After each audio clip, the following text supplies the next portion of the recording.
Alô, amigos do canal Asa, meu nome é Peter Biondi, eu sou consultor, professor e jornalista na área de aviação, com especialização na área de Airline Airport Management, falando para vocês diretamente de Atlanta, nos Estados Unidos, com um comentário de algumas notícias da aviação da semana.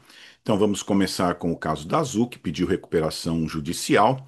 Então, no primeiro dia de audiência na Corte de Recuperação Judicial dos Estados Unidos, a Azul recebeu aprovação para todos os seus pedidos, me parece que foram 20 pedidos, incluindo o acesso imediato de 250 milhões de dólares em empréstimo. Esse empréstimo, junto com outras medidas aprovadas, vão garantir caixa para que a empresa continue suas operações normalmente.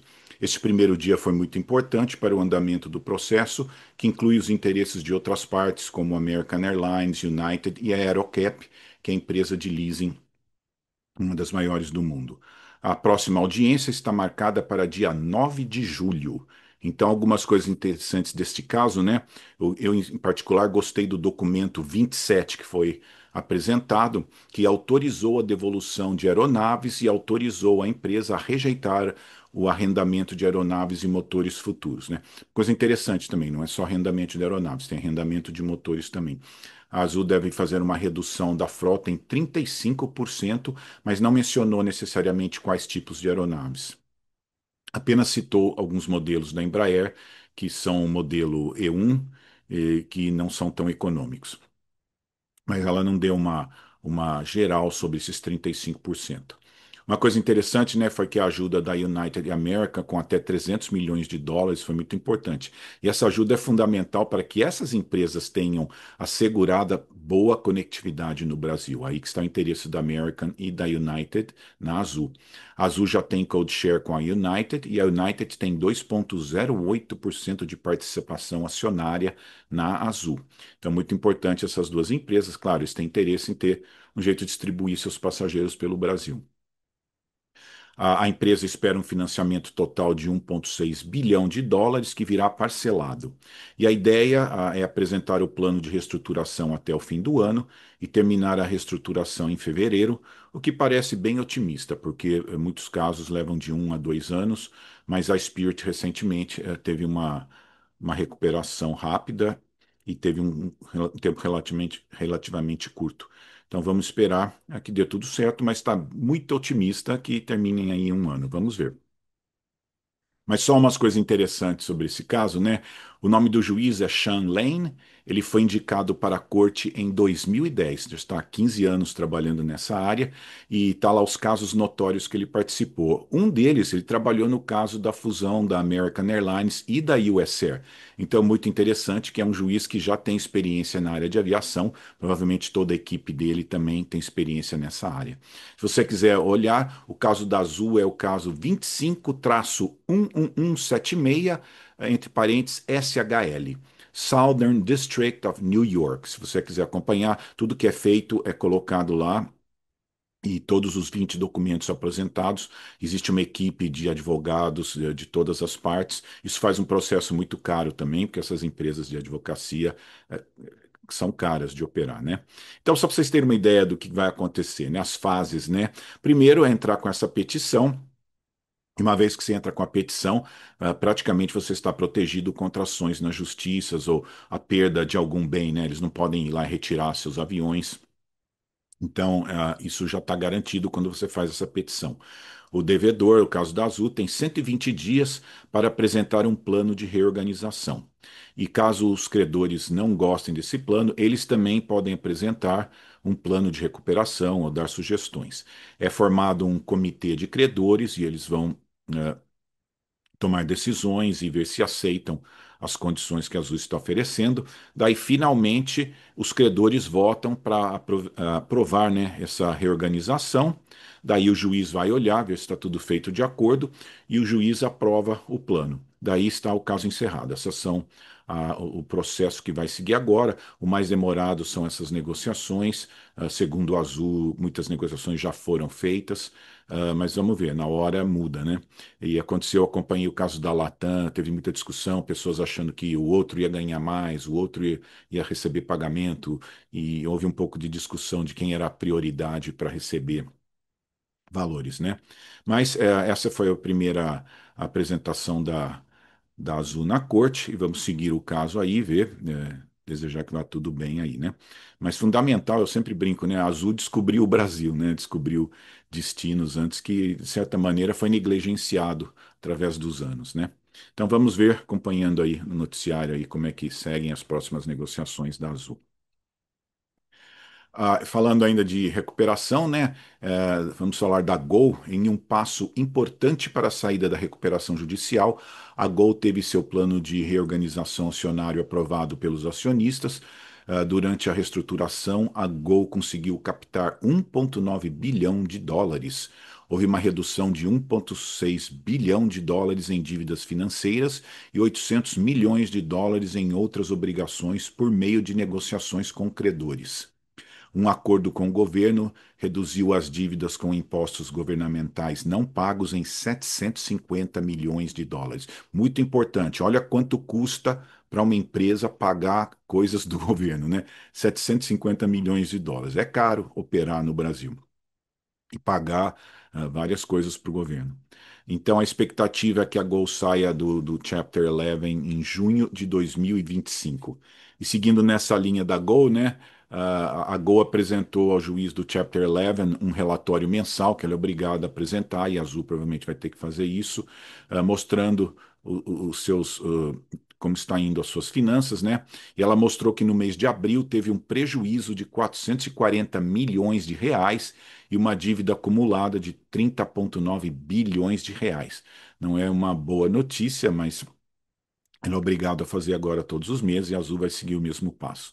E uma coisa interessante no caso da Gol, né, que estão crescendo as especulações, só especulação, não tem nada certo ainda, sobre a possível compra de aviões Embraer E2 pela Gol. Desde junho de 2024 já era anunciado que a Gol e a Embraer estavam com conversações sobre o assunto. E o governo brasileiro está entrando nisso, né, e já declarou que usaria o Fundo de Aviação Civil como garantia de crédito para a Latam e Gol comprarem esses aviões da Embraer. Ainda é tudo especulação, não tem nada certo, mas só por curiosidade, né, os E2 da Embraer, eles substituiriam os 737-700, que operam com 144-800. No momento, são 12 Boeing 737-700 na frota da Gol, né, 737-700 na frota da Gol. O E195E2 pode transportar até 146 passageiros, com alcance aí até de 3 mil milhas náuticas, talvez 5 ou 6 horas. E eu fui olhar o quanto gasta, né, por quilômetro cada avião, né, o Boeing 737-700 gasta 3,21 quilos por quilômetro e o 195E2 2,62. Então seria uma economia grande ter os 195 operando em vez do 737-700. E vamos lembrar que a possível reposição seria o MAX 7, que não está ainda certificado e ninguém sabe quando será certificado. Então, de repente, é uma boa opção se isso for avante, né? No caso da Latam, os 195 poderiam substituir os A319-100. E a Latam tem 19 na frota, né? É totalmente possível ter essas empresas híbridas. Às vezes a gente fica muito preso, né? Não, tem que ter só um modelo de avião para economizar dinheiro, para não ter vários modelos. Mas tem muitas empresas operando dois modelos de avião e estão indo muito bem. Se você usar o avião corretamente para o tipo de missão adequada, é totalmente possível, né? A própria Azul começou com um modelo de negócio e foi expandindo.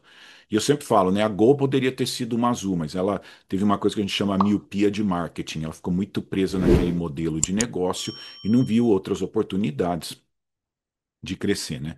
Então, é totalmente possível ter dois aviões numa empresa e ainda operar corretamente, né? Se você usar os aviões da maneira certa. E já que falamos de Embraer, né? A Embraer está otimista com o rápido crescimento da aviação na Índia, tanto na área da aviação comercial, como também aviação executiva e militar. A Embraer opera 50 aviões no momento em áreas diferentes na Índia. Por exemplo, a Star Air da Índia opera 4 Embraer 145, 5 Embraer E175 e ainda tem mais 5 encomendas desse modelo. O CEO da Embraer declarou que quer expandir no mercado indiano, que tem crescido rapidamente. A Embraer instalou uma subsidiária na Índia, e a Índia também é um grande mercado para até os eVTOLs, né, os aviões elétricos. O grande potencial é para a série E2 e para o C-390 Millennium, da área militar, que inclusive houve uma notícia recente que eles estão pensando em fazer uma versão para patrulha marítima. Então seria muito interessante. A Embraer está em conversações com a Indigo e a Air India. A Indigo é a maior empresa aérea da Índia, com 437 aeronaves. Mas é muito interessante sobre a Índia, né? A Índia, ela emergiu como o terceiro maior mercado de aviação doméstico do mundo. A Índia tem investido pesadamente em infraestrutura aeroportuária. As empresas indianas já fizeram encomendas de mais de 2.000 aeronaves. E o importante, né, a Índia tem ganho essa relevância que até a conferência anual da IATA foi realizada na Índia. Coisas interessantes, né? Por que isso tem acontecido, né? Uma das causas é o crescente número de jovens talentosos e inovadores que tem impulsionado um avanço tecnológico na Índia. Eles já têm lançado foguetes, né? E por isso a aviação tem visto esses avanços rápidos.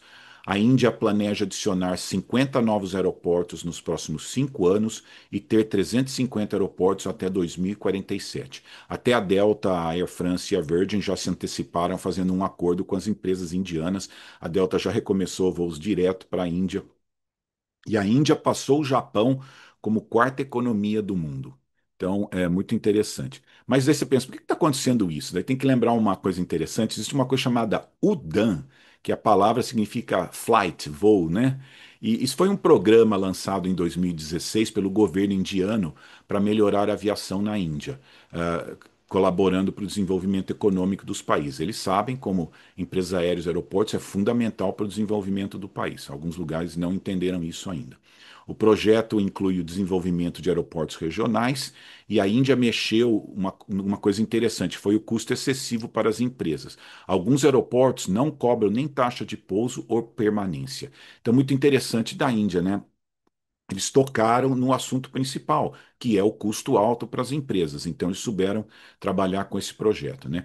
Então, eu fico vendo, tem lugar que tem muita reunião, muita discussão, faz reunião, e não tem ação, né? A Índia está lá, está agindo, está fazendo as coisas acontecerem e o país está desenvolvendo, né? É fundamental para eles terem os aeroportos. Então, lembre, a Índia descobriu que aeroportos e aviação é fundamental para o desenvolvimento do país, né? Então, muito interessante, a Embraer de olho nesse filão, né? Agora, uma rapidinha aí do Brasil, né? Por falta de segurança, a ANAC suspende todos os voos do Correio da rede postal noturna, né? A ANAC ordenou a suspensão de todos os voos da rede postal noturna operada pelos Correios. A decisão ocorre após a constatação do descumprimento das normas de segurança no transporte de itens com baterias de lítio. A medida da ANAC entra em vigor dia 4 de junho.